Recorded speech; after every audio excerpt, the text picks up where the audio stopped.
Hello everyone, welcome to সঙ্গীর সাথী পাঠশালা। আজকে আমরা ডিএলএড পার্ট 1 সেশন 2024-26 ম্যাথামেটিক্স বা সিপিএস 3 নিয়ে আলোচনা করছি। এখানে আমরা 7 নম্বর চ্যাপ্টারটি শুরু করেছিলাম, গণিত শিখনের সম্পদ বা উপাদান। এর আমরা প্রথম পর্ব আগের দিন কমপ্লিট করেছি। এখান থেকে গুরুত্বপূর্ণ আমরা 10টা প্রশ্ন উল্লেখ করে দিয়েছি। আজকে আমরা দ্বিতীয় পর্ব আলোচনা করব। এখানে গুরুত্বপূর্ণ কিছু 7 নম্বরের প্রশ্ন, সেগুলো আমরা আজকে আলোচনা করব। আমাদের আজকের পর্বের প্রথম প্রশ্ন হচ্ছে, এডগার ডেলের মত অনুসারে মানুষের অভিজ্ঞতা অর্জনের উপায়গুলি কী কী? এডগার ডেল হচ্ছেন এমন একজন শিক্ষাবিদ। তিনি মানুষের অভিজ্ঞতা অর্জনের ক্ষেত্রে তথা শিশুদের শিক্ষা গ্রহণের ক্ষেত্রে তিনি দৃশ্য ও শ্রুতির মাধ্যমের উপযোগিতার শ্রেণীবিভাগ করার কথা বলেছেন।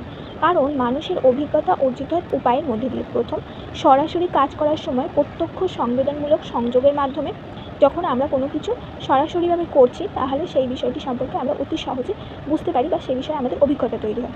2, চিত্র বা অন্য পর্যবেক্ষণযোগ্য বস্তুর মাধ্যমে যখন আমরা কোনো কিছু দেখছি বা আমাদের সম্মুখে কোনো পরিস্থিতিকে তুলে ধরা হচ্ছে, সেই জিনিসটা আমরা দেখে অভিজ্ঞতা অর্জন করতে পারি। 3, মৌখিক বা মুদ্রিত বক্তব্য থেকে, যখন কেউ আমাদেরকে কোনো বিষয় বা অভিজ্ঞতা সম্পর্কে জানাচ্ছে বা কোথাও আমরা কোনো কিছু বিষয় সম্পর্কে পড়ছি, সেটা থেকে আমরা অভিজ্ঞতা অর্জন করতে পারি। এই 3টে বিষয়ের কথা বলা হয়েছে। এই 3টে বিষয়ের কথা বলেছে এডগার ডেল।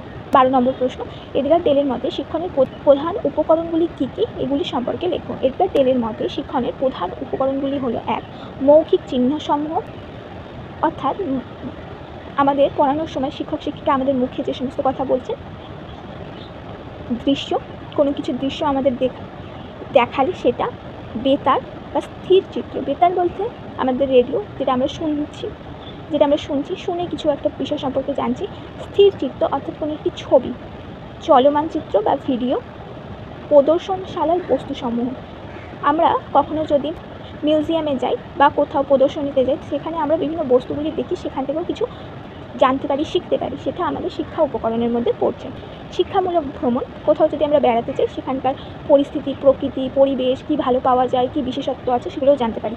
নাটকের অংশগ্রহণ, নাটকে যখন আমরা অংশগ্রহণ করি, আমরা সেটা যদি দেখি বা সেখানে কোনো চরিত্রে পারফর্ম করি, তখনও আমাদের নানা রকম অভিজ্ঞতা সংগ্রহ করতে পারি, সেই চরিত্রটা সম্পর্কে জানতে পারি, তার সংলাপগুলো জানতে পারি, সেই সাথে সেই পরিস্থিতি, তার মানসিক পরিস্থিতি, সেগুলোও আমরা বুঝতে পারি।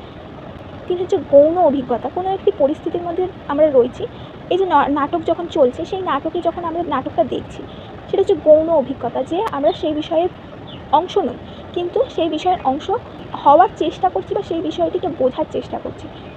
গৌণ অভিজ্ঞতা, যে আমরা একটি নাটককে দেখছি, সেই বিষয়ের অংশভূত আমরা নই, কিন্তু আমরা সেই বিষয়ের অংশ হওয়ার চেষ্টা করছি, বিষয়টিকে বোঝার চেষ্টা করছি, এখান থেকে আমরা কিছু অভিজ্ঞতা গ্রহণ করছি। আবার আমাদের পথ চলতে পরিস্থিতিতে কিছু ঘটনা ঘটে যাচ্ছে, কারোর সাথে কিছু ঘটছে, সেগুলো থেকে আমরা কিছু শিখছি। আবার অন্য কেউ কিছু একটা এসে আমাদের বলছে যে তার সাথে এরকম ঘটনা ঘটেছে, সেখান থেকে আমরা কিছু শিখছি। আর প্রত্যক্ষ অভিজ্ঞতা হচ্ছে আমরা নিজেরা কোনো একটি পরিস্থিতির মধ্যে পড়েছি এবং সেই পরিস্থিতিতে কিছু শিখেছি। এই সকল প্রকার শিক্ষা উপকরণগুলি ও পদ্ধতিগুলির সহায়তায় শিক্ষার্থী আদর্শরূপে অভিজ্ঞতার মধ্যে শিক্ষালাভ করতে পারে। 13 নম্বর প্রশ্ন, দৃশ্যগত বা দৃশ্য নির্ভর উপকরণ বলতে কী বোঝো? এর উদাহরণ দাও। যেসব শিক্ষা উপকরণ শিক্ষক শিক্ষিকার শ্রেণীকক্ষে পাঠদানের সময় বিষয়বস্তু বা শিক্ষাদান প্রক্রিয়াটির সাহায্যের জন্য শিক্ষার্থীকে দেখিয়ে থাকেন, এতে কেবলমাত্র শিক্ষার্থীর চোখে সক্রিয় অংশগ্রহণ থাকে, তাকে দৃশ্য নির্ভর বা দৃষ্টিগত উপকরণ বলা হয়।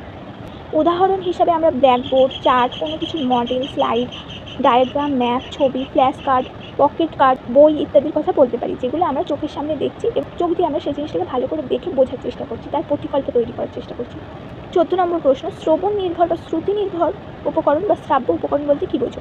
যখন শিক্ষক শিক্ষিকার শ্রেণীকক্ষে পাঠদানের সময় বিষয়বস্তুটিকে শিক্ষার্থীদের কাছে আরও বেশি আকর্ষণীয় ও গ্রহণযোগ্য করে তোলার জন্য কোনো কিছু শোনায় এবং কোনো বিশেষ উপকরণ বা প্রযুক্তির সাহায্য গ্রহণ করে, যা শিক্ষার্থীর কানকে আরও বেশি সক্রিয় করে তোলে, শ্রবণ দক্ষতাকে বাড়ায়, তখন সেই উপকরণকে আমরা শ্রবণ নির্ভর বা শ্রুতি নির্ভর উপকরণ বা শ্রাব্য উপকরণ বলে থাকি, যে জিনিসটা আমাদের কানকে বিশেষভাবে সক্রিয় করছে এবং সেখানে কানের শোনার বিষয়টিকে সর্বাধিক গুরুত্ব দেওয়া হয়েছে। চোখে আমরা সামনে কিছু দেখছি না, কিন্তু কোনো কিছু শব্দটা আমাদেরকে শোনানো হচ্ছে। উদাহরণ হিসাবে radio, audio clips, talking book, tape recorder ইত্যাদির কথা উল্লেখ করা যায়, যে এগুলোর মাধ্যমে আমরা কানে শুনে পরিস্থিতিটা বোঝার চেষ্টা করছি। যখন দেখবে আমরা গল্প শুনি, বিভিন্ন অডিও প্ল্যাটফর্মগুলো আছে যেগুলোতে আমাদের গল্প পাঠ করে কেউ শোনায়, আমরা সেই শোনার মধ্যে দিয়ে পরিস্থিতিতে পৌঁছে যাই যে কী ঘটনা ঘটছে, আমাদের চোখের সামনে যেন সেই পরিস্থিতিটা ভেসে ওঠে। কোনো একটা পাখির ডাক বা পশুর ডাক, কেবলমাত্র ডাক শুনেই আমরা বলে দিতে পারি এটা কোন পাখি বা কোন পশু, এটা কী হচ্ছে। এগুলো আমাদের এক ধরনের শিখন, যে তার ডাক শুনে তাকে আমরা রেকগনাইজ করতে পারছি। 15 নম্বর প্রশ্ন, দৃশ্য শ্রাব্য নির্ভর বা দৃষ্টিশ্রুতি নির্ভর শিক্ষা উপকরণ বলতে কী বোঝো, এর উদাহরণ লেখো। যখন শ্রেণীকক্ষে শিক্ষক শিক্ষিকা পাঠদান চলাকালীন সময় পাঠ্য বিষয়টিকে শিক্ষার্থীদের কাছে আরও বেশি আকর্ষণীয়ভাবে উপস্থাপনের জন্য বিষয়বস্তুটির শিক্ষার্থীদের যাতে আগ্রহী হয় এবং শিখন যাতে দীর্ঘস্থায়ী হয় তার জন্য কিছু উপকরণ ব্যবহার করে থাকেন, যা শিক্ষার্থী কেবলমাত্র শুনবে বা দেখবে না, তাদের শ্রবণ ইন্দ্রিয় এবং দর্শন ইন্দ্রিয় একত্রে সক্রিয় হয়ে উঠবে। এগুলিকে আমরা দৃষ্টিশ্রুতি নির্ভর উপকরণ বলে থাকি। উদাহরণ হিসাবে television, video cassette, CD, overhead projector, computer ইত্যাদির কথা উল্লেখ করতে পারি। যখন দেখবে আমাদের সামনে কোনো একটি পরিস্থিতি বা গল্প কেবলমাত্র আমরা বলছি, পড়ছি বা শুনছি না, সেই বিষয়টির একটা ভিডিও বা দৃশ্যকল্প আমাদের চোখের সামনে তৈরি করা হচ্ছে, সেই জিনিসটা আমরা দেখলে কে কী বলেছে, কোন পর্বটির পর কী ঘটেছিল, সেই সবগুলো আমাদের অতি সহজে মনে থেকে যায়। দেখবে সিনেমা দেখলে সিনেমার প্রত্যেকটা চরিত্রের ডায়লগ, প্রত্যেকটা ঘটনার পরে কী ঘটনা হয়েছিল, প্রত্যেকটা দৃশ্যের পরে কী দৃশ্য এসেছিলো, সেগুলো আমাদের খুব সহজে মনে থাকে। কিন্তু বইয়ের পড়া হাজারবার মুখস্থ করার চেষ্টা করলেও মনে থাকে না। কেন? কারণ আমরা কেবল বিষয়টিকে মুখস্থ করার চেষ্টা করি। আমাদের চোখের সামনে যদি বিষয়টি দৃশ্য আকারে আসে তাহলে আমাদের পক্ষে অতি সহজে বিষয়টিকে জানা বোঝা সক্ষম হয় এবং বিষয়টি আমাদের মনের মধ্যে গেঁথে যায়। এই ছিল তোমাদের আজকে 5টা গুরুত্বপূর্ণ প্রশ্ন, যেগুলো আমরা আজকে এই ক্লাসে উল্লেখ করে দিলাম। অবশ্যই এর কয়েকটি প্রশ্ন আর বাকি আছে, সেই কয়েকটি প্রশ্ন আমরা পরের ক্লাসে আলোচনা করে দেবো এবং এরপর থেকে তোমাদের জন্য একদম সাজেশন ভিত্তিক ক্লাস নিয়ে আসবে এবং তোমাদের জন্য যে সাজেশন আমরা খুব শীঘ্রই এখানে কমপ্লিট সাজেশন দিয়ে দেবো এবং অবশ্যই সেগুলো পেতে হলে চ্যানেলটাকে সাবস্ক্রাইব করে রাখতে হবে।